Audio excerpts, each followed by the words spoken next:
Last class में हमने बहुत कुछ पढ़ लिया है इस चैप्टर के अंदर। बेसिक नॉलेज हम ले चुके हैं। कंजप्शन क्या होता है, सेविंग क्या होता है, एडी क्या है, एएस क्या है, propensity to consume, propensity to save, ये टॉपिक्स हमने कवर कर लिए हैं। अब नेक्स्ट जो टॉपिक हम पढ़ने जा रहे हैं, अब हम इन टॉपिक्स को आराम से समझ सकते हैं और इसी के ऊपर बेस्ड कुछ हमारे न्यूमेरिकल्स हैं। ठीक है, तो जैसे कि यहाँ पर सबसे पहले मैंने लिखा हुआ है कंजप्शन फंक्शन। कंजप्शन फंक्शन बताता है the relationship between consumption and income. इसी तरीके से सेविंग फंक्शन क्या बताता है, the relationship between the saving and income. अब इसके कंपोनेंट्स को समझते हैं कि कंजप्शन फंक्शन के अंदर क्या क्या चीजें दे रखी हैं। देखो ये जो आपका सी है यहां पर, तो सी रिप्रेजेंट करता है टोटल कंजप्शन को, और total consumption is the sum total of autonomous consumption और इंड्यूस्ड कंजप्शन। ऑटोनॉमस कंजप्शन और इंड्यूस्ड कंजप्शन दोनों को मिलाकर बनता है टोटल कंजप्शन। अब यहां पर सबसे पहले आपको सी बार दिख रहा है, इस सी बार को ही बोला जाता है ऑटोनॉमस कंजप्शन। क्या आप मुझे बता सकते हैं कि ऑटोनॉमस कंजप्शन होता क्या है? आपकी कंजप्शन जब आपकी इनकम जीरो होगी, जीरो लेवल ऑफ इनकम पे जो कंजप्शन एग्जिस्ट करता है, जो मिनिमम लेवल ऑफ कंजप्शन होता है, उसे हम ऑटोनॉमस कंजप्शन कहते हैं। उसके बाद जैसे जैसे आपकी इनकम बढ़ती है वैसे वैसे कंजप्शन बढ़ता है, यानी कि कंजप्शन बढ़ रहा है इनकम की वजह से। जैसे जैसे इनकम बढ़ेगी वैसे वैसे कंजप्शन भी बढ़ेगा, बट उसके बढ़ने का रेट इनकम के बढ़ने के रेट से कम रहेगा। तो ये जो आपका सेकेंड पार्ट है बी वाई, ये रिप्रेजेंट करता है इंड्यूस्ड कंजप्शन को। अब इसमें वाई तो आपको पता है कि क्या होता है, इनकम। जो बी है वो है एमपीसी। एमपीसी मतलब मार्जिनल प्रोपेंसिटी टू कंज्यूम, यानी कि आपकी इनकम में जब चेंज होता है तो इनकम में चेंज हो जाने की वजह से आपकी कंजप्शन कितनी चेंज हो जाती है, उसको रिप्रेजेंट करता है एमपीसी, जिसको हम यहाँ पे किससे रिप्रेजेंट करते हैं, बी से। ठीक है, अब अगर आपने ये समझ लिया है तो इसको समझने में समस्या नहीं आएगी। यहां पर भी एस किस चीज को रिप्रेजेंट करता है, टोटल सेविंग को। अब टोटल सेविंग भी दो चीजों से मिलकर बनी है। देखो अब टोटल सेविंग्स आप कैसे निकाल सकते हो, देखो आप यहां पर ऑटोनॉमस कंजप्शन की बात कर रहे हो, आप कहते हो कि जीरो लेवल ऑफ इनकम पे भी कुछ कंजप्शन होता है, पर जब आपके पास पैसा ही नहीं है तो आप खर्च कहां से कर रहे हो, सेविंग से। यानी कि जो पैसा आपने जोड़ रखा था, आप उस जुड़े हुए पैसे का इस्तेमाल कर रहे हो, यानी कि आप अपनी सेविंग को कर रहे हो कम। तो ऐसे में उस सेविंग को कहा जाता है डिस सेविंग। आप पैसा जोड़ नहीं रहे बल्कि जो और जोड़ा हुआ था उसको भी खर्च कर रहे हो, निकाल रहे हो उस पैसे को भी। तो इसका मतलब जितना आप ऑटोनॉमस कंजप्शन कर रहे हो उतनी ही आपकी सेविंग कम हो रही है, जिसको यहाँ पर हम किससे बोलते हैं, डिस सेविंग से। तो ये जो डिस सेविंग है ये माइनस एस, ये जो आपने लिखा ना यहाँ पे सेविंग का कम होना, नेगेटिव सेविंग, वो यही है। ये ऑटोनॉमस कंजप्शन के बराबर ही होती है, यानी कि minus S will be equal to your autonomous consumption. यहाँ तक कोई दिक्कत नहीं। अब यहां पर हमने लिखा है 1 माइनस बी।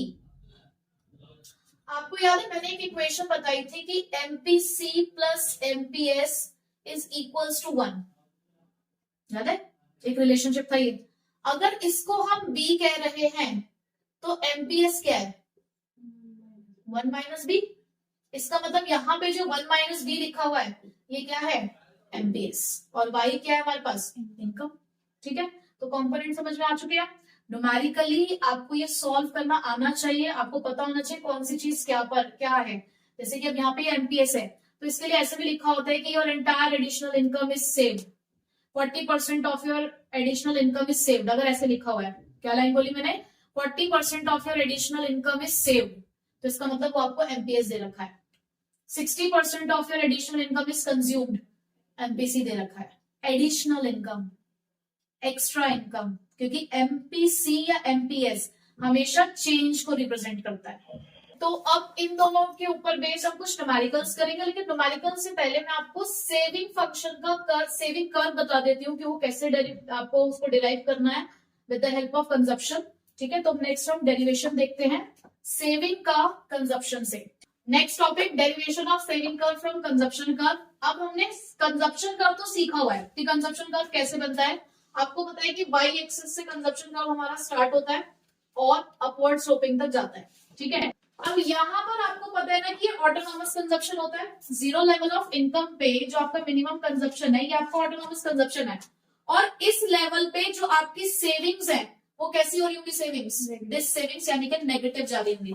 इसका मतलब कहीं ना कहीं यहाँ पर है वो सेविंग, बट अभी हम उसको मार्क नहीं करते हैं कि कहाँ होगी, वो कहीं पे भी हो सकती है, देखो यहाँ भी हो सकती है, चलो हम यहाँ कह देते हैं कि वो हमारी डिस सेविंग्स यहाँ पर है, नेगेटिव है, ठीक है। जैसे जैसे हम इनकम बढ़ती है वैसे वैसे कंजप्शन भी बढ़ता है। अब एक पॉइंट ऐसे आता है, यहाँ पर मैं इनकम कर्व भी बनाती हूँ, अब ये हमारी इनकम होगी, ठीक है। स्टार्टिंग में आपको पता है कंजप्शन ज्यादा होता है, इनकम कम होती है। फिर एक पॉइंट ऐसा आया जिस पर इनकम और कंजप्शन बराबर हो गए, यानी कि जितना आप कमा रहे हो उतना ही आप खर्च कर रहे हो, तो इसका सीधा सा मतलब क्या हुआ कि सेविंग क्या है यहाँ पर, जीरो। अच्छा मुझे नाम याद दिलाओगे क्या, इस पॉइंट को क्या बोलते हैं, वेरी गुड, इसे क्या बोलते हैं आप, break even point. Break even point कौन सा पॉइंट होता है, जिस लेवल पे कंजप्शन और इनकम बराबर होती है और सेविंग क्या हो जाती है, जीरो। तो इस पॉइंट से ही मैं यहाँ पर एक परपेंडिकुलर ड्रॉप करती हूँ नीचे की, ठीक है। तो हमने यहाँ से परपेंडिकुलर ड्रॉप किया, ये यहाँ पर आया। अब यहाँ पर जो पॉइंट है उसका मतलब क्या है, सेविंग जीरो। इस पॉइंट पे आपकी सेविंग जीरो है। अब इससे आगे जब आप बढ़े तो देखो इनकम बढ़ गई और कंजप्शन कम हो गया है, इसका मतलब इस पॉइंट पे जब आप थे तो आप डिस सेविंग पे थे, यानी कि सेविंग्स नेगेटिव थी। जब आप इस पॉइंट पे आए तो आपकी सेविंग जीरो हो गई, लेकिन इसके बाद जब आपकी इनकम बढ़ी तो आपने चीजों को सेव करना शुरू कर दिया, यानी कि सेविंग हो गई होगी पॉजिटिव। तो अब यहाँ पर आपको जो पॉइंट मिला है यहीं से आप अपना सेविंग कर्व डिराइव करोगे, जो कि ये रहा, ठीक है। तो ये था derivation of saving curve with the help of consumption curve. ये वाला जो पोर्शन है आपका, ये आपके डिस सेविंग को रिप्रेजेंट करता है, ये रिप्रेजेंट करता है सेविंग जीरो है, ब्रेक इवन पॉइंट है, और यहां पर आपको सेविंग्स मिलनी शुरू हो गई, यानी कि पॉजिटिव सेविंग्स, ठीक है। अब अगर डेरिवेशन आता है पेपर में और आपको उसे लिखना पड़ता है तो देखो सिर्फ कर्व बनाकर तो आप नहीं आओगे। तब ये है कि जब आप कर्व बनाते हो ना तो आपने कर्व में क्या बनाया है हर एक चीज आपको एक्सप्लेन करनी है।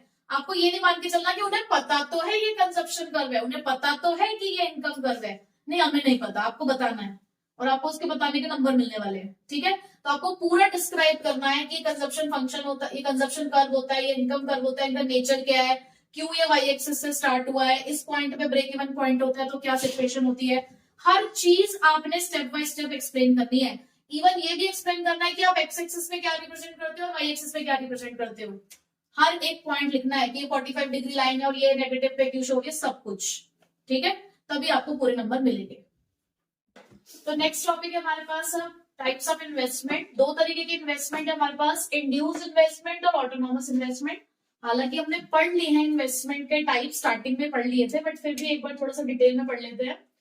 तो जो इंड्यूस्ड इन्वेस्टमेंट होती है वो प्रॉफिट पे डिपेंड करती है, यानी कि जैसे जैसे प्रॉफिट इंक्रीज होगा वैसे वैसे हम इन्वेस्टमेंट इंक्रीज करेंगे। क्यों? क्योंकि ये एक ऐसी इन्वेस्टमेंट है जो प्राइवेट सेक्टर करता है, और आपको ये पता है कि प्राइवेट सेक्टर सिर्फ वहीं पे पैसा लगाएगा जहां पर उसको प्रॉफिट मिलेगा, जहां उसको प्रॉफिट नहीं मिलेगा वहां वो पैसा नहीं लगाएगा, ठीक है। तो यहाँ पर ये वाली इन्वेस्टमेंट प्रॉफिट पे डिपेंड करती है, लेकिन ये इन्वेस्टमेंट प्रॉफिट पे डिपेंड नहीं करती। अब क्योंकि ये प्रॉफिट पे डिपेंड करती है तो आप ये कह सकते हो कि ये इनकम लेवल से इन्फ्लुएंस होती है, कि जैसे जैसे इनकम का लेवल बढ़ेगा वैसे वैसे इन्वेस्टमेंट का लेवल भी बढ़ेगा, बट इसको इनकम लेवल अफेक्ट नहीं करता है। तो इसलिए कहा जाता है कि ये इनकम इलास्टिक है। इलास्टिक मतलब चेंजेबल, जैसे इनकम बदलेगी वैसे वैसे इन्वेस्टमेंट भी बदलेगी, बट ये इनकम इन इलास्टिक है, इनकम के लेवल से इस वाले इन्वेस्टमेंट को कोई भी फर्क नहीं पड़ता है। इसे प्राइवेट सेक्टर करता है, इसे गवर्नमेंट सेक्टर करता है, इसीलिए ये अपवर्ड स्लोपिंग है। क्यों? क्योंकि इसका इनकम के साथ डायरेक्ट रिलेशनशिप है, क्योंकि डायरेक्ट रिलेशनशिप है तो इसलिए कर्व कैसे बनेगा, अपवर्ड स्लोपिंग। तो ये रहा आपका अपवर्ड स्लोपिंग कर्व। लेकिन यहाँ पर इनकम लेवल से कोई फर्क नहीं पड़ता, आपके इन्वेस्टमेंट का लेवल बिल्कुल सेम है, तो इसलिए straight line parallel to X axis, ठीक है। Two types of investment clear. अब ये हमारे जो छोटे छोटे टॉपिक्स थे वो खत्म हो चुके हैं। अब आते हैं हमारे थोड़े से हाई लेवल वाले टॉपिक्स जो कि 6 मार्क्स में आने लायक है, बट जरूरी नहीं है हमेशा 6 मार्क्स में आए। डिफिकल्टी लेवल जैसे पेपर का चेंज होता है तो 6 नंबर का क्वेश्चन भी 4 नंबर में भी देखने को मिल सकता है, 3 नंबर में भी देखने को मिल सकता है, ठीक है। बट हमें हर तरीके से क्वेश्चन को प्रेजेंट करना आना चाहिए। तो हमारा नेक्स्ट इंपॉर्टेंट टॉपिक यहां से स्टार्ट होता है, determination of equilibrium level. By AD and AS approach. आपको यहाँ पे दो अप्रोचेस सीखनी है, एडी एंड एएस अप्रोच यानी कि एग्रीगेट डिमांड और एग्रीगेट सप्लाई अप्रोच। दूसरी अप्रोच है saving and investment approach, S&I approach. ठीक है, अगर आपने एक अप्रोच समझ ली, बिल्कुल सेम है दूसरी अप्रोच, एक्सप्लेनेशन लिखने का तरीका सब कुछ सेम है, सिर्फ एक को ढंग से समझ लो, दूसरे में आपको परेशानी नहीं आएगी। ठीक है, तो देखो सबसे पहले देखो, कोई भी अगर आपका लॉ होता है या कुछ भी होता है, कोई भी अगर हमने कोई थ्योरी बनाई है तो हर थ्योरी की ना कुछ असम्पशन होती है। अगर आपने माइक्रो इकोनॉमिक्स में भी लॉ ऑफ डिमांड पढ़ा, लॉ ऑफ सप्लाई पढ़ा, कोई भी आप लॉ ऑफ वेरिएबल प्रोपोर्शन पढ़ के आए हो, तो हर किसी की आप असम्पशन पढ़ के आए हो। तो यहाँ पर भी जब हम इक्विलिब्रियम लेवल की बात कर रहे हैं तो पहले हमने कुछ चीजों को एज्यूम किया है। तो क्या एज्यूम किया है? सबसे पहला असम्पशन क्या है हमारा, कि हम यहाँ पर सिर्फ टू सेक्टर मॉडल के बारे में बात करते हैं। और टू सेक्टर मॉडल के अंदर कौन से दो सेक्टर्स है हमारे पास, हाउस होल्ड और फर्म, यानी कि यहाँ पे कोई गवर्नमेंट सेक्टर नहीं है, यहाँ पर रेस्ट ऑफ दी वर्ल्ड नहीं है। उसके बाद यहाँ हम ये मानकर चल रहे हैं कि इन्वेस्टमेंट हम कौन सी करते हैं, ऑटोनॉमस। और ये बात तो हमने शुरुआत में ही पढ़ ली थी कि यहाँ हम इन्वेस्टमेंट मान के चलेंगे कि ऑटोनॉमस है। प्राइस लेवल हम ये मान के चल रहे हैं कि फिक्स है, यानी कि मार्केट में प्राइस क्या है उस समय कोई फर्क नहीं पड़ रहा है, हमने लेवल को क्या मान लिया है, फिक्स। और यहाँ जो हम इक्विलिब्रियम आउटपुट की बात कर रहे हैं वो हम शॉर्ट रन की बात कर रहे हैं। क्लियर ये बात कि हम यहाँ पे शॉर्ट रन की बात करते हैं। प्राइस लेवल फिक्स है, इन्वेस्टमेंट ऑटोनॉमस है, और कितने मॉडल है हमारे यहाँ पे, कितने सेक्टर्स है हमारे यहाँ पे, दो, हाउस होल्ड और फर्म। बहुत सिंपल सा डायग्राम है इक्विलिब्रियम का। ये बेसिक डायग्राम आप स्टार्टिंग में भी देख चुके हो। ये हमारा एग्रीगेट सप्लाई कर्व है, ये हमारा एग्रीगेट डिमांड कर्व है जो कि किसका समेशन है, C प्लस आई। तो यहाँ पे आपको आई और सी के कर्व्स बनाने की जरूरत नहीं है क्योंकि आप सिर्फ एडी और एएस को शो कर रहे हो यहाँ पे। और देखो जिस पॉइंट पे एडी और एएस बराबर हो गए वही आपकी इक्विलिब्रियम कंडीशन। जिस पॉइंट पे भी एग्रीगेट डिमांड और एग्रीगेट सप्लाई बराबर हो जाएंगे वो हमारी इक्विलिब्रियम कंडीशन है। ठीक है, कोई दिक्कत नहीं है। हमें तो ये पढ़ना है कि जब वो इक्विलिब्रियम में नहीं होंगे, कभी भाई जरूरी है कि हमेशा एडी और एएस बराबर होंगे, ऐसा भी तो हो सकता है कभी एग्रीगेट डिमांड ज्यादा हो, या ऐसा भी हो सकता है कभी एग्रीगेट सप्लाई ज्यादा हो, तो हमें वो कंडीशंस पढ़नी है। पर हमारी इक्विलिब्रियम लेवल ऑफ कंडीशन क्या है, AD is equals to AS. ये कंडीशन कुछ कहती है, देखो क्या, अगर हम टू सेक्टर मॉडल में हैं तो एडी किसके बराबर होता है, C प्लस आई के, और एग्रीगेट सप्लाई किसके बराबर होता है, C प्लस एस के। अब आप कहते हो कि इक्विलिब्रियम लेवल पे, एट इक्विलिब्रियम लेवल पे, at equilibrium level AD is equals to AS होते हैं। ठीक है, तो एडी की जगह पे मैं C प्लस आई लिख सकती हूँ और एएस की जगह पर C प्लस एस। C से C कैंसिल हो गया, क्या बचा, I is equals to S. तो यहां से क्या कंक्लूजन निकला कि इक्विलिब्रियम लेवल ऑफ आउटपुट पे या इक्विलिब्रियम लेवल पे हमारी प्लांट सेविंग, प्लांट इन्वेस्टमेंट के बराबर होती है। ये न्यूमेरिकली भी आप इस्तेमाल कर सकते हो, कई बार न्यूमेरिकल आ भी जाता है कि हमारी इकोनॉमी इक्विलिब्रियम पे है, हमें सेविंग निकालनी है, सेविंग और इन्वेस्टमेंट निकालनी है, तो दोनों को अलग अलग निकालने की जरूरत ही नहीं है। आपने एक निकाल लिया, दूसरा उसके बराबर है, बट हमें पता होना चाहिए कि इक्विलिब्रियम लेवल पे दोनों सेम होते हैं। और जब यहाँ पे मैं सेविंग और इन्वेस्टमेंट की बात करूंगी तो हमने दो तरीके की सेविंग और इन्वेस्टमेंट भी पढ़ी है, एग्जैक्ट और एक्सपोज्ड, प्लांट और एक्चुअल। तो हम ये मान के चलते हैं कि यहाँ पे हम किसके बारे में बात कर रहे हैं, प्लांट। ठीक है, ये प्लांट सेविंग और प्लांट इन्वेस्टमेंट हमारी इक्वल है, प्लांट एक्सपेंडिचर और प्लांट आउटपुट हमारे इक्वल है। ठीक है, समझ आ गया। अब हमें यहाँ पे ये समझना है कि इक्विलिब्रियम कंडीशन तो यही है कि जहां पर एग्रीगेट डिमांड एग्रीगेट सप्लाई के बराबर है, बट अगर कभी बराबर नहीं हुए तो वो बराबर होते कैसे हैं वो हमें सीखना है। ठीक है, अब देखो दो सिचुएशन है हमारे पास। सबसे पहले पहली situation case 1, when aggregate demand is greater than aggregate supply, यानी कि आप ये कह सकते हो when the plant spending is greater than the plant output. अब इसका सीधा सा मतलब क्या है कि जो हमारे बायर्स हैं उन्होंने प्लान किया था कि वो ज्यादा खरीदेंगे, गुड्स और सर्विसेज को ज्यादा खरीदने की प्लानिंग चल रही है, किससे ज्यादा, जितना प्रोड्यूसर्स बेचने की प्लानिंग कर रहे हैं। यानी कि जितना बायर्स ने सोचा है कि हम खरीदेंगे उतना प्रोड्यूसर्स ने नहीं सोचा कि हम बेचेंगे, उनकी जो प्लानिंग है वो उनसे कम है। अब इसकी वजह से क्या होगा कि भाई मार्केट में डिमांड ज्यादा है, सप्लाई कम है, तो जो भी सामान आ रहा होगा वो बिक रहा होगा, तो इससे कौन सी सिचुएशन अराइज होगी, शॉर्टेज की। शॉर्टेज मतलब जो हमारा इन्वेंट्रीज का लेवल है वो डिक्रीज होना शुरू होगा। अब जब मार्केट में शॉर्टेज होगी तो प्रोड्यूसर्स को पता लगेगा कि डिमांड को पूरा करने के लिए हमें प्रोडक्शन को बढ़ाना पड़ेगा। तो प्रोड्यूसर्स क्या करेंगे, प्रोडक्शन को एक्सपेंड करना शुरू करेंगे। अब अगर उन्हें प्रोडक्शन को एक्सपेंड करना है तो इसके लिए उन्हें लोग रखने पड़ेंगे अपने यहाँ पे, एम्प्लॉयमेंट बढ़ाना पड़ेगा। अब एम्प्लॉयमेंट के बढ़ने का मतलब है, एम्प्लॉयमेंट के बढ़ने का मतलब क्या है कि लोगों के पास इनकम आएगी। जब लोगों को काम मिलेगा तो इनकम आएगी ना, और जब लोगों के पास इनकम आई, आउटपुट बढ़ा और एम्प्लॉयमेंट बढ़ा, यानी कि सीधा सीधा इसका इम्पैक्ट क्या बढ़ा है कि आपका इनकम लेवल इंक्रीज हुआ। इनकम लेवल का बढ़ने का मतलब क्या है कि आउटपुट भी बढ़ा। आउटपुट कैसे बढ़ा, क्योंकि एम्प्लॉयमेंट बढ़ी। और ये प्रोसेस तब तक चलती रहेगी, तब तक आउटपुट इंक्रीज होता रहेगा जब तक कि एग्रीगेट डिमांड एग्रीगेट सप्लाई के बराबर नहीं हो जाती। यानी कि जब तक आपकी सप्लाई जो शॉर्टेज में है वो जो आपकी एक्सेस डिमांड आ रही है उसको पूरा नहीं कर देता। यानी कि भले ही आप इस सिचुएशन पे हो, एट द एंड इकोनॉमी की एडजस्टमेंट्स ऐसी होती हैं कि आप इस सिचुएशन पे आके रुक जाते हो, यानी कि आपको ये इक्विलिब्रियम लेवल की सिचुएशन मिल जाती है। अब हमने एक की एक्सप्लेनेशन देख ली, इससे आप अपने आप ये वाली सिचुएशन बना सकते हो। अब दूसरी सिचुएशन क्या है हमारे सामने, when aggregate demand is less then aggregate supply. अब इसका सीधा सा मतलब क्या हुआ अगर हम बनाए कि यहां पर जो प्लान्ड एक्सपेंडिचर है वो कम है किससे, प्लान्ड आउटपुट से। यानी कि अब लोग डिमांड कम कर रहे हैं, आपने सामान बेचने के लिए ज्यादा निकाल रखा है, मार्केट में आउटपुट ज्यादा है। अब अगर आउटपुट ज्यादा है तो इसका मतलब क्या है कि अनसोल्ड इन्वेंट्रीज है हमारे पास। अब हमारे पास जो इन्वेंट्रीज का लेवल है वो क्या हो रहा होगा, इन्वेंट्रीज का लेवल बढ़ रहा होगा, यानी कि सामान जो बन रहा है वो बिक नहीं पा रहा। ठीक है, इसे आप क्या बोलोगे, कौन सा स्टॉक है, अनसोल्ड। अब पहले जो बनाया है वही नहीं बिका तो प्रोडक्शन बढ़ा के कोई फायदा है नहीं। तो ऐसे में प्रोड्यूसर्स क्या करेंगे, ऐसे में प्रोड्यूसर्स डिक्रीज करेंगे आउटपुट को, यानी कि प्रोडक्शन को। सीधा सीधा इसका मतलब क्या है कि वो प्रोडक्शन को डिक्रीज करेंगे। और प्रोडक्शन को डिक्रीज करने का मतलब क्या है, एम्प्लॉयमेंट को कम करना, लोगों को हटाना पड़ेगा, क्योंकि जो सामान तुम बना रहे हो बिक ही नहीं रहा मार्केट में, तो हमें इतने ज्यादा लेबर रखने का क्या फायदा है। वो एम्प्लॉयमेंट को कम करेंगे। और एम्प्लॉयमेंट को कम करने का सीधा सीधा मतलब क्या है, यानी कि क्या इम्पैक्ट पड़ा, इनकम कम हुई, आउटपुट कम हुआ, और सीधी सीधी सी बात क्या है, एम्प्लॉयमेंट कम हो गया। और ये प्रोसेस भी कब तक चलती रहेगी, जब तक कि एग्रीगेट डिमांड एग्रीगेट सप्लाई के बराबर नहीं आ जाता। बात समझ आ रही। तो ये एक्सप्लेनेशन है, मतलब मैंने यहाँ पर आपको की पॉइंट्स लिख दिए हैं, इसी को आपको पैराग्राफ सेंटेंस बनाकर लिखना होता है। ठीक है, नेक्स्ट अप्रोच हमारी एस एंड आई अप्रोच।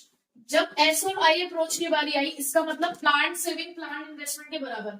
और अगर आप देखो तो मैंने कुछ भी नहीं बताया, जो हमने अभी एडी और एएस अप्रोच के अंदर एक्सप्लेनेशन पढ़ी, बिल्कुल वही सब एक्सप्लेनेशन मैंने यहाँ पे लिखी हुई है, सिर्फ मैंने एडी और एएस को रिप्लेस किया है एस और आई से। अब देखो पहली सिचुएशन यहाँ पर कौन सी वाली लिखी हुई थी कि जब एग्रीगेट डिमांड एग्रीगेट सप्लाई से ज्यादा है, इसका मतलब हमारे जो हाउस होल्ड है वो खर्च करना ज्यादा चाहते हैं, सेविंग्स कम करना चाहते हैं। तो देखो यहाँ पर ये वाली सिचुएशन आ गई, when saving is less then investment.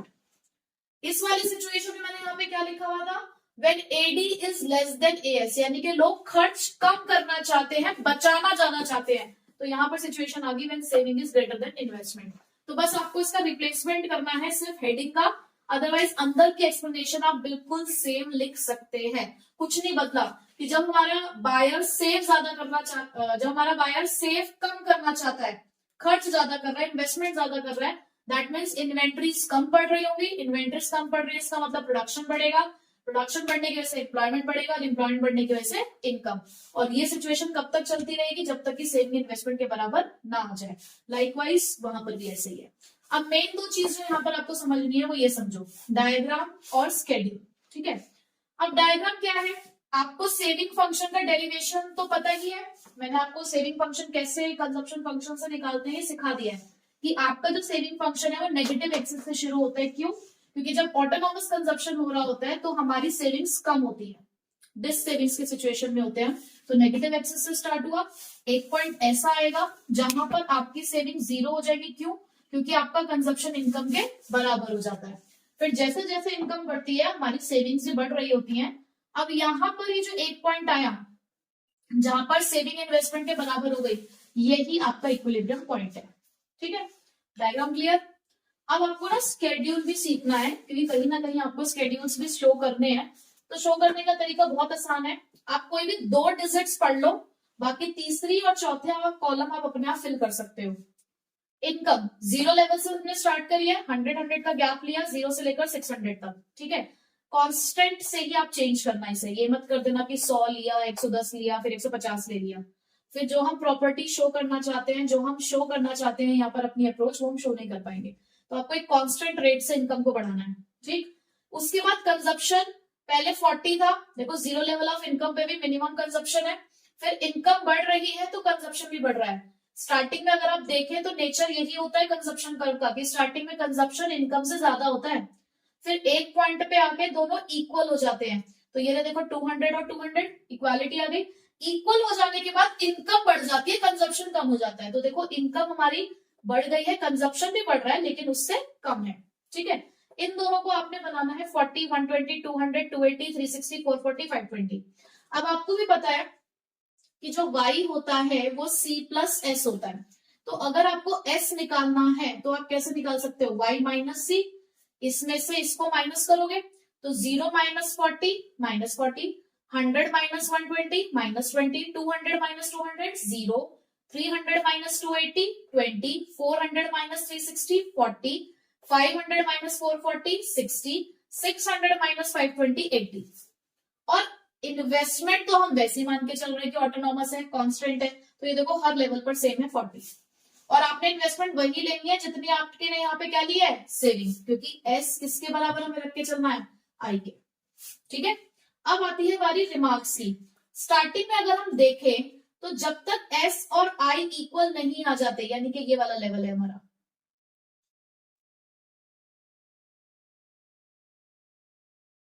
ठीक है, इस लेवल पर एस और आई बराबर है, यानी कि ये तो हमारा इक्विलिब्रियम लेवल है।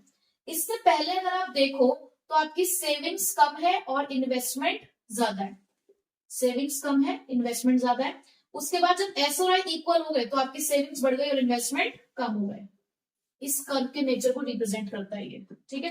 तो this is a point of equilibrium, यानी कि 400 वो लेवल ऑफ इनकम है जहां पर हम इक्विलिब्रियम पे है, ठीक है। क्लियर हो गया। ये पूरा टॉपिक था आपका कौन सा, determination of equilibrium level by AD and AS approach and by S and I approach. एक पढ़ लो, दूसरा बिल्कुल सेम है, ठीक है। नेक्स्ट टॉपिक है इन्वेस्टमेंट मल्टीप्लायर।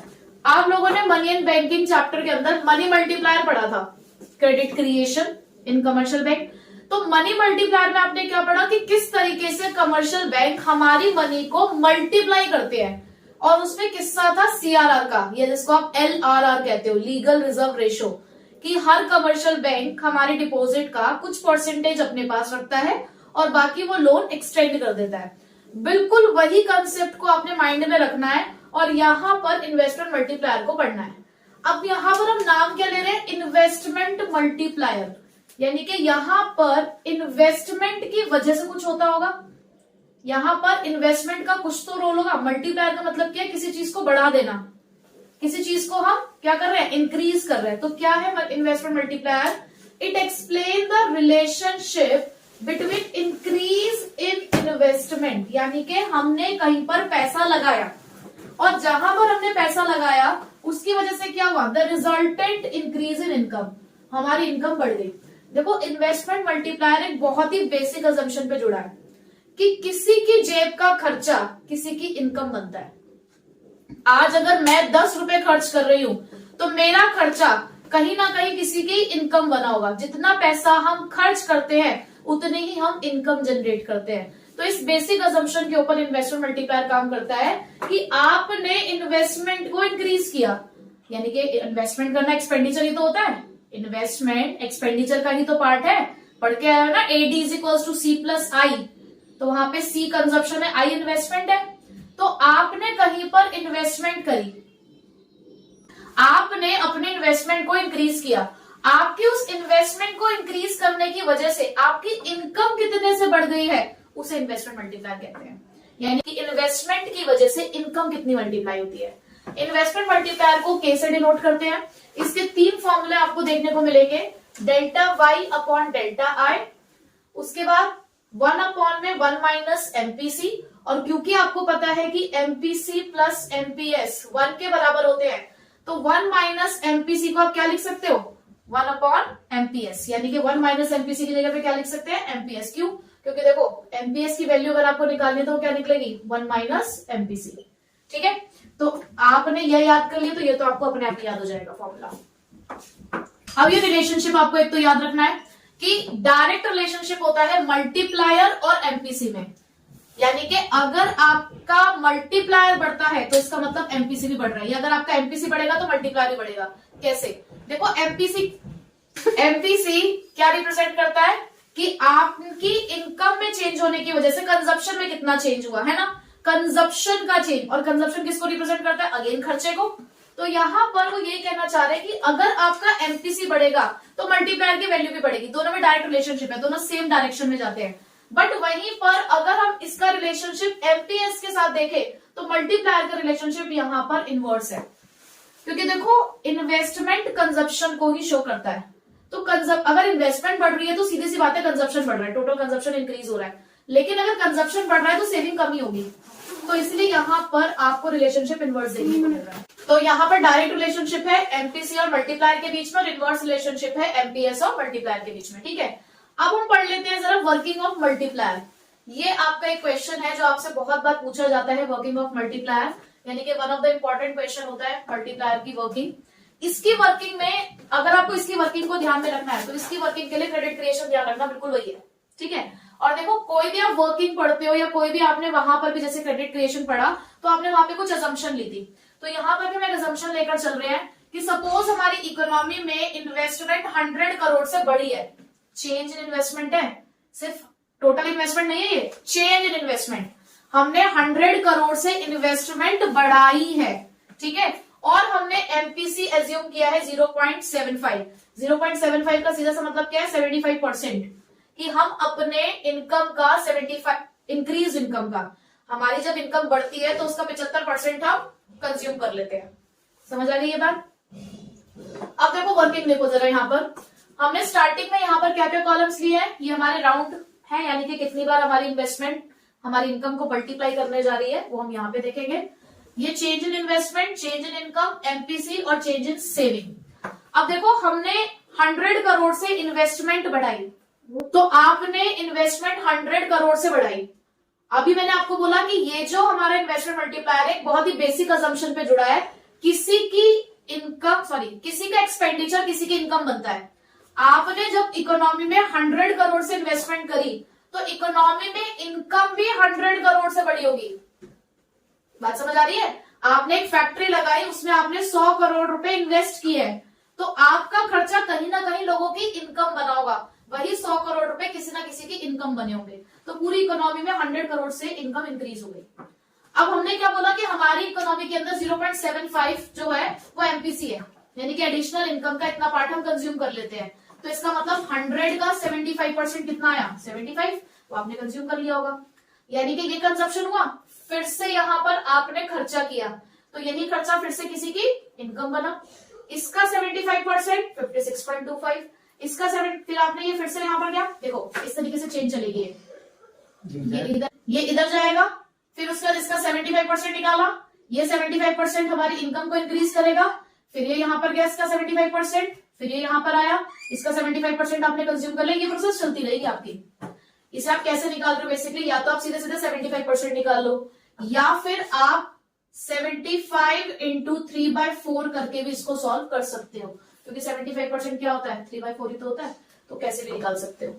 अब सेविंग कैसे निकाल रहे हो, 100 में से 75 गए 25, 75 में से 56.25 गया 18.75, इस तरीके से। ठीक है, ये ऑप्शनल है ये वाला कॉलम, आप दिखाओ चाहे ना दिखाओ, मेन हमारे लिए ये था। अब हमें कैसे पता चलेगा कि इन्वेस्टमेंट कितने टाइम्स मल्टीप्लाई हुई है, तो उसके लिए हम लगाएंगे फॉर्मूला। अगर आपको आंसर निकालना है तो आप ये वाला फॉर्मूला अप्लाई करो, ठीक है, क्योंकि देखो आपको अभी नहीं पता कि चेंज इन इनकम कितना हुआ है टोटल। आपको चेंज इन इन्वेस्टमेंट तो पता है कि 100 करोड़ से है, लेकिन चेंज इन इनकम कितना है अभी आपको नहीं पता। वो तो जब आप पूरे राउंड्स कंप्लीट कर लोगे तब जाके आपको पता चलेगा, तो अभी आप डायरेक्टली आंसर नहीं निकाल सकते। लेकिन हाँ, अगर आप ये वाला फॉर्मूला अप्लाई करोगे तो आपको पता चल जाएगा कि आपकी इनकम कितने टाइम्स मल्टीप्लाई होगी। कैसे? आपको ये पता है ना कि एमपीसी कितना है, भाई देखो यहाँ पर आपको 0.75 वैल्यू पता है एमपीसी की, तो 1 माइनस 0.75 करोगे तो ये क्या बचेगा 1/0.25, डेसिमल हटाओगे ऊपर 100 जाएगा और काट के आपका आंसर क्या हो गया 4। इसका मतलब 100 करोड़ की इन्वेस्टमेंट का इंक्रीज होना आपकी इनकम को 4 टाइम्स बढ़ाएगा। इसका मतलब इनकम कितने टाइम्स बढ़ गई होगी 400 करोड़।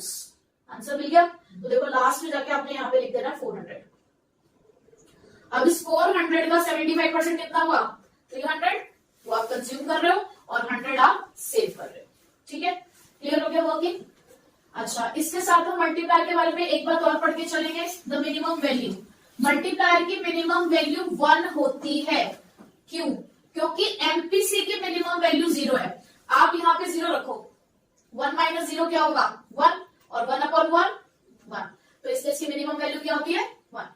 उसके बाद maximum value of multiplier infinity होती है, क्योंकि एमपीसी की मैक्सिमम वैल्यू 1 होती है। आप यहाँ पर अगर 1 रखोगे तो 1 माइनस 1 क्या हो जाएगा 0 और 1/0 क्या होता है इंफिनिटी।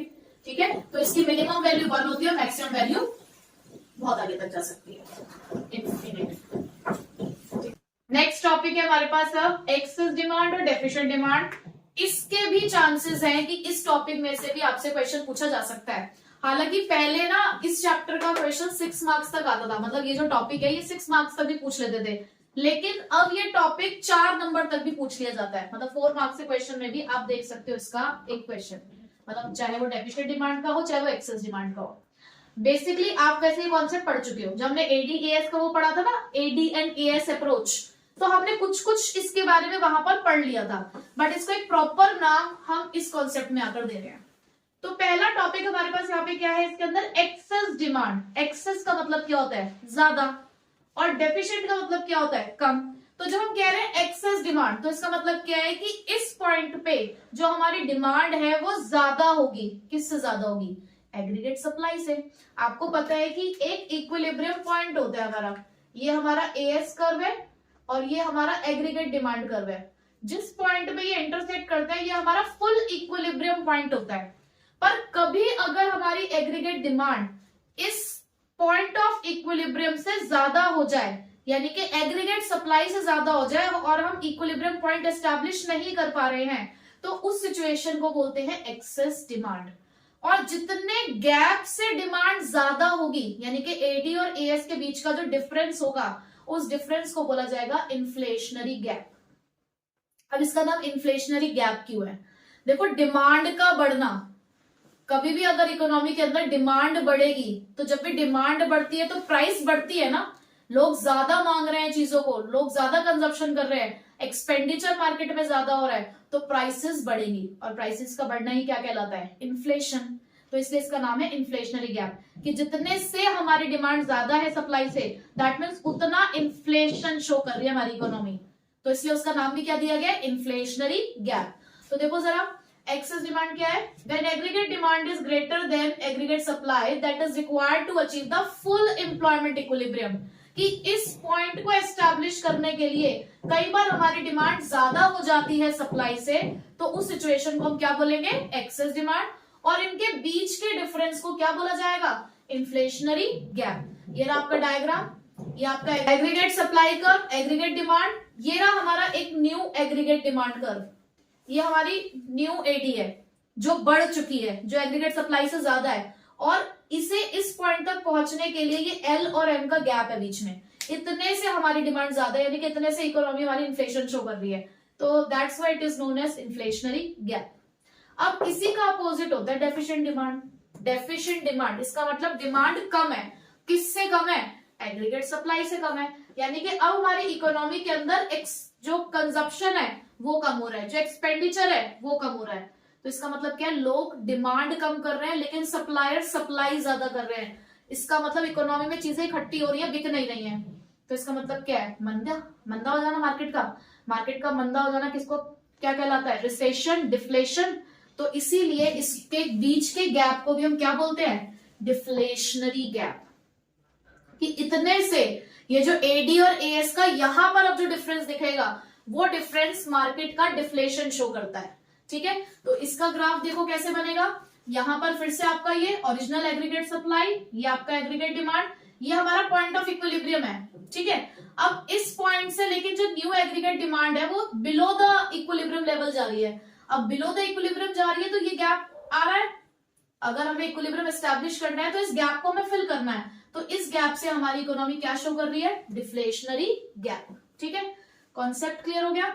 अब हम पढ़ेंगे इसके कॉजेस, किसके कारण क्या है, इम्पैक्ट क्या है और इनको करेक्ट कैसे किया जाता है। ठीक है, अब देखते हैं कि एक्सेस डिमांड और डेफिशिएंट डिमांड के कॉजेस क्या हैं। तो पहला कॉज है private consumption and investment expenditure. एक पढ़ लोगे, दूसरा उसका अपोजिट है। ठीक है, तो प्राइवेट कंजप्शन और इन्वेस्टमेंट एक्सपेंडिचर यहाँ पर बढ़ रहे होते हैं, यानी कि हम हाउस होल्ड भी अपना कंजप्शन बढ़ा रहे हैं और जो बिजनेस फर्म्स है वो अपनी इन्वेस्टमेंट बढ़ा रही हैं। तो इसकी वजह से क्या होगा, जब सब तरफ से एक्सपेंडिचर्स बढ़ेंगे तो इसका मतलब टोटल एग्रीगेट डिमांड जो है वो इंक्रीज हो जाएगी।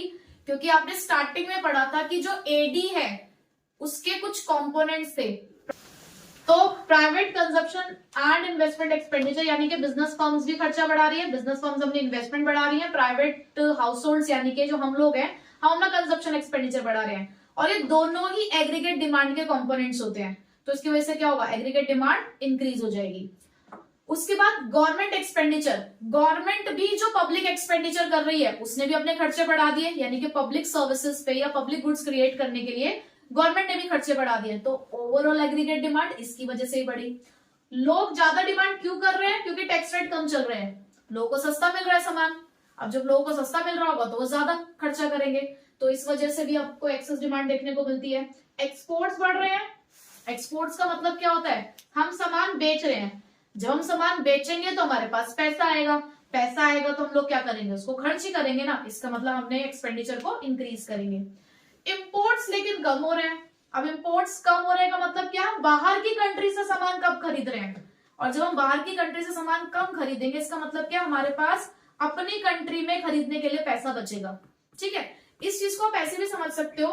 देखो आपने एक कंपोनेंट पढ़ा था नेट एक्सपोर्ट्स, जिसका फॉर्मूला क्या होता है, एक्सपोर्ट माइनस इंपोर्ट। अगर आपके एक्सपोर्ट ज्यादा होंगे और इंपोर्ट कम होंगे तो इसका आंसर पॉजिटिव आएगा सॉल्व करके। और जब पॉजिटिव आएगा और आप नेट एक्सपोर्ट्स अपने एडी में ऐड करोगे, क्योंकि एडी का फॉर्मूला होता है जिसके अंदर नेट एक्सपोर्ट्स ऐड किए जाते हैं, तो उससे ओवरऑल जो एग्रीगेट डिमांड होगी वो क्या हो जाएगी, इंक्रीज हो जाएगी। तो ये रीजन है कि क्यों एक्सेस डिमांड आपको देखने को मिलती है। इसका जस्ट अपोजिट डेफिशिएंट डिमांड में आता है। आपने प्राइवेट कंजप्शन इन्वेस्टमेंट एक्सपेंडिचर कम किए, डिमांड ही शो नहीं कर रहे हो, आप ना कंजप्शन कर रहे हो ना इन्वेस्टमेंट कर रहे हो। गवर्नमेंट ने एक्सपेंडिचर कम कर रखे हैं, टैक्स रेट हाई है, इस वजह से भी लोग डिमांड नहीं कर पा रहे हैं। नेट एक्सपोर्ट्स नेगेटिव निकल रहा है, इसका मतलब इंपोर्ट ज्यादा हो रहे हैं, एक्सपोर्ट्स कम हो रहे हैं, तो इसकी वजह से आपको डेफिशिएंट डिमांड देखने को मिलती है। अब इसका इम्पैक्ट क्या पड़ता है, आउटपुट पे, एम्प्लॉयमेंट पे और प्राइसेस पे। देखो सबसे पहले प्राइसेस की बात करूंगी। अगर एक्सेस डिमांड है, मार्केट में डिमांड ज्यादा है, तो वो प्राइस को बढ़ाएगा, क्योंकि इन्फ्लेशन की सिचुएशन आएगी, तो प्राइस लेवल एक्सेस डिमांड में बढ़ता है। यही चीज अपोजिट हो जाती है डेफिशिएंट डिमांड में। क्यों? क्योंकि मार्केट में आप कह रहे हो डिमांड नहीं है। जब डिमांड नहीं है तो अपने सामान को बेचने के लिए क्या होगा, मार्केट में क्या करेंगे सप्लायर, प्राइसेस को कम कर देंगे। ठीक है, आउटपुट, आउटपुट ना यहाँ पे कांस्टेंट है। क्यों कांस्टेंट है, आप जब सप्लाई कर बना रहे हो तो आप उसको कांस्टेंट शो कर रहे हो ना। अच्छा, आउटपुट कांस्टेंट होने का एक और रीजन भी है, आपकी जो डिमांड बढ़ रही है, डिमांड बढ़ने की वजह से सप्लाई कम रह रही है ना, आउटपुट पे कोई फर्क नहीं पड़ रहा उस डिमांड के बढ़ने का। जो एक्सपेंडिचर आप कर रहे हो वो एक्सपेंडिचर आप जो गुड्स हैं उसको प्रोड्यूस करने के लिए नहीं कर रहे, कंजप्शन एक्सपेंडिचर बढ़ा रहे हो आप, तो आउटपुट पे कहां फर्क पड़ा उस चीज का, आउटपुट कहां प्रोड्यूस हुआ, आपने सिर्फ खर्चा करा है कंजप्शन करने के लिए। ठीक है, इसी तरीके से एम्प्लॉयमेंट पे भी कोई फर्क नहीं पड़ेगा। जब आउटपुट ही नहीं बढ़ रहा है तो एम्प्लॉयमेंट क्यों बढ़ेगा, आप ऑलरेडी फुल इक्विलिब्रियम लेवल पे हो, वहां से डिमांड बढ़ गई है, तो एम्प्लॉयमेंट पे भी कोई फर्क नहीं पड़ता है। लेकिन डेफिशिएंट डिमांड की अगर हम बात करें तो ये दोनों यहाँ पे डिक्रीज हो रहे हैं। क्यों? क्योंकि देखो यहाँ पर आपने कहा कि एग्रीगेट डिमांड कम है और एग्रीगेट सप्लाई ज्यादा है, ऑलरेडी आपके पास आउटपुट बहुत ज्यादा है, तो आप क्या करोगे, उसको कम करने की कोशिश करोगे, क्योंकि अभी जो है वही नहीं बिक रहा है।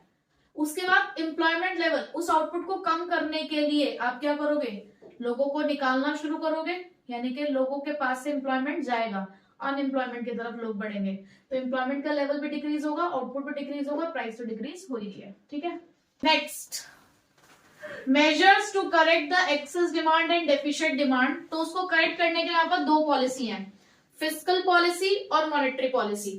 जो फिस्कल पॉलिसी होती है वो है the policy of income and expenditure, यानी कि इनकम और एक्सपेंडिचर में चेंज करके हम अपने इकोनॉमी का एक्सेस डिमांड और डेफिशिएंट डिमांड की प्रॉब्लम को हम सॉल्व करते हैं, ठीक है, यानी कि वो जो गैप है इन्फ्लेशन और डिफ्लेशनरी गैप, उसको सॉल्व किया जाता है। मॉनेटरी पॉलिसी है द पॉलिसी ऑफ आरबीआई, यानी कि आरबीआई कुछ इंस्ट्रूमेंट इस्तेमाल करता है जिसकी हेल्प से वो इकोनॉमी में इन दोनों सिचुएशंस को कंट्रोल करता है। और उसके जो इंस्ट्रूमेंट्स हैं यानी कि जो मॉनेटरी मेजर्स हैं वो भी दो पार्ट्स में डिवाइडेड है, क्वांटिटेटिव और क्वालिटेटिव। ये पूरा कॉन्सेप्ट आपने एक जगह और पढ़ा है, कहां पढ़ा है? बैंकिंग, मनी एंड बैंकिंग वाले चैप्टर में, जो बैंकिंग वाला पार्ट था उसके अंदर जब आपने फंक्शंस ऑफ सेंट्रल बैंक पढ़े थे तो कंट्रोलर ऑफ क्रेडिट वाला जो पॉइंट था उसमें आपने ऑलरेडी ये पढ़ा है। तो यहां पर वही सेम आपने टॉपिक रिवाइज करना एक तरीके से, जो वहां पढ़ा है बिल्कुल सेम आप यहां पर पढ़ोगे। जो डेफिनेशंस हैं इन सब चीजों की वो आपको वहां पर मिल जाएंगी, ठीक है। यहाँ पर तो जस्ट हम पढ़ रहे हैं कि हमें पता है कि ये सब चीजें क्या होती हैं, हम सिर्फ इसका इम्पैक्ट देख रहे हैं कि किस तरीके से हमारी इकोनॉमी में इन दो सिचुएशन को ठीक कर रहा है, ठीक है। तो सबसे पहले फिस्कल पॉलिसी की मैं बात करूं तो गवर्नमेंट एक्सपेंडिचर, आप देखो आप ऑलरेडी एक्सेस डिमांड की सिचुएशन में हो, ऑलरेडी इकोनॉमी में खर्चा ज्यादा हो रहा है। सिंपल सी बात एक माइंड में रखो कि कभी भी अगर इन्फ्लेशन को कंट्रोल करना है तो खर्चों को कम करना होगा। लोगों की जेब से पैसा निकालकर अपनी जेब में डालना है, उनके हाथ में पैसा नहीं देना अगर इन्फ्लेशन को कंट्रोल करना है तो।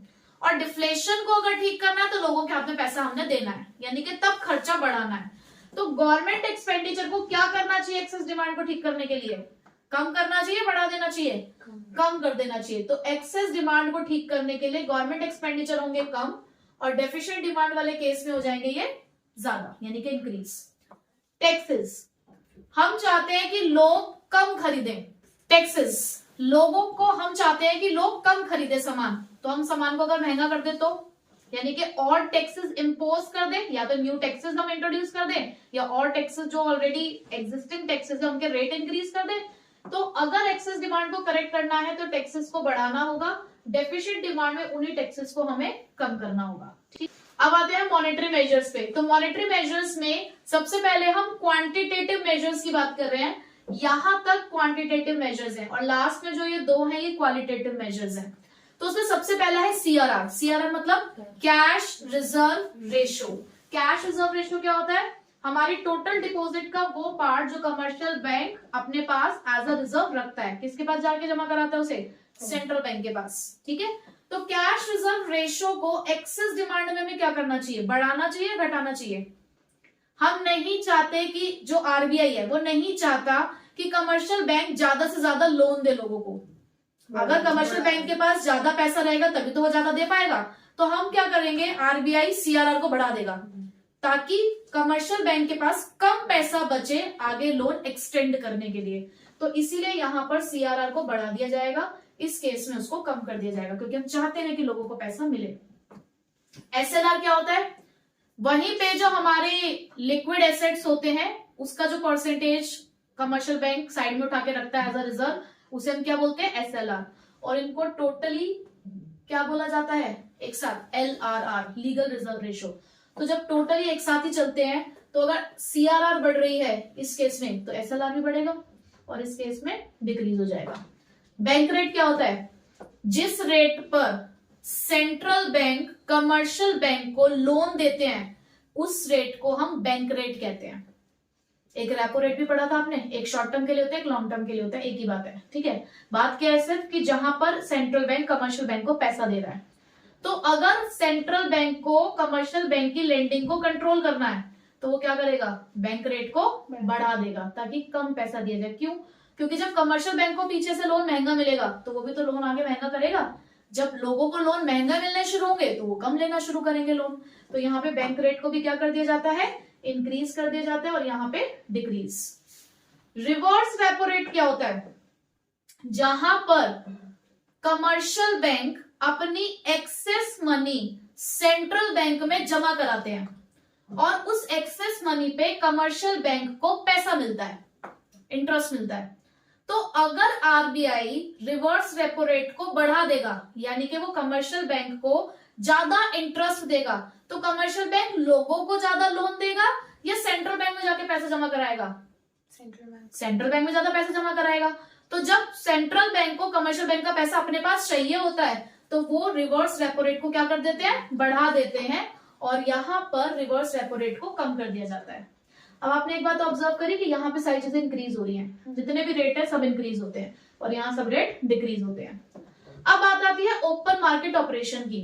ओपन मार्केट ऑपरेशन का मतलब क्या है कि जहां पर गवर्नमेंट सिक्योरिटीज कैपिटल मार्केट में खरीदी और बेची जाती है, बाइंग और सेलिंग होता है गवर्नमेंट सिक्योरिटीज का। तो हम चाहते हैं कि लोगों का पैसा हमारे पास आए, तो हम अपना सामान बेचेंगे या उनका सामान खरीदेंगे? अपना सामान बेचेंगे ना। तो इसलिए एक्सेस डिमांड की सिचुएशन में सेलिंग ऑफ सिक्योरिटीज होती है, वहीं पे डेफिशिएंट डिमांड की सिचुएशन में बाइंग ऑफ सिक्योरिटीज होती है। यहां तक हो गए हमारे क्वांटिटेटिव मेजर्स। अब क्वालिटेटिव की बात करें, मार्जिनल रिक्वायरमेंट। मार्जिनल रिक्वायरमेंट का मतलब क्या है? आप कहीं किसी बैंक से लोन लेने के लिए गए तो बैंक आपसे कुछ सिक्योरिटी मांगता है। उस सिक्योरिटी यानी कि जो भी आपने पैसा, जो भी आपने सिक्योरिटी मॉर्टगेज करी उसकी वैल्यू और लोन अमाउंट की वैल्यू, दोनों के बीच का डिफरेंस मार्जिनल रिक्वायरमेंट कहलाता है। फॉर एग्जाम्पल, आप 10 लाख रुपए का लोन मांग रहे हो, बैंक कहता है कि 10 लाख रुपए के लोन के बदले में 12 लाख की सिक्योरिटी देनी पड़ेगी। कितना एक्स्ट्रा डिमांड किया जा रहा है? 2 लाख रुपए। ये 2 लाख इस लोन का कितना परसेंट है? 20%। इसका मतलब मार्जिनल रिक्वायरमेंट कितना है? 20%। वहीं पे बैंक ने इसे बढ़ा के 40% कर दिया, 10 लाख के लिए 14 लाख की सिक्योरिटी देनी पड़ेगी। तो ऐसे में एज अ बोरोवर क्या आप ज्यादा लोन लेना पसंद करोगे? नहीं।